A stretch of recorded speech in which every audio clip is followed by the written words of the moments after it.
Guys, আশা করি আপনারা সবাই ভালো আছেন। আল্লাহর রহমতে আমিও ভালো আছি। সো গাইস, আজকের ভিডিও হচ্ছে আমাদের ডিএলএস আইডিতে কেন অ্যাড আসে না। যেমন উদাহরণস্বরূপ আমি আপনাদের দেখতে দিচ্ছি, দেখেন আমি এখন একটি ম্যাচ কমপ্লিট করলাম।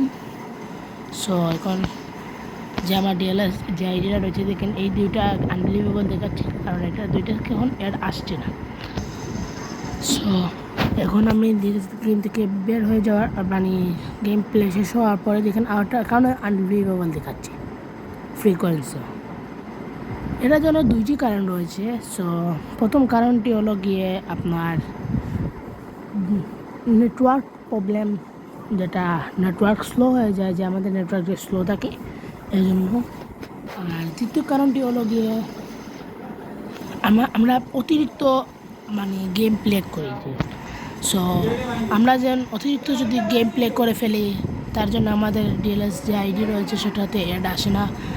এবং আমাদের যে আর আমাদের যে মানে নেটওয়ার্ক স্লো প্রবলেম সলভ হওয়ার জন্য যে ভিপিএন, ফাস্ট ভিপিএন আছে, আমি আপনাদের আমার ডিসক্রিপশন বক্সে এটা লিঙ্ক দিয়ে দিব।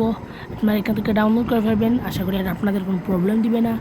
সো আমিও চেষ্টা করবো আমার এটা সলভ করার। আর আপনাদের আমি ডিসক্রিপশনের লিঙ্কটা দিয়ে দিব, আপনারা এখান থেকে ডাউনলোড করে ফেলবেন। আর যে গেম একটু মানে কম করে খেলবেন, কারণ বেশি করে খেললে তো আপনাদের অ্যাড দিবে না। আমরা যে নতুন ইভেন্ট আসছে সেই জন্য আমরা বেশি বেশি খেলি, কারণ ডায়মন্ড কয়েনের জন্য ওটা আপনাদেরকে বেশি বেশি খেলা যাবে না।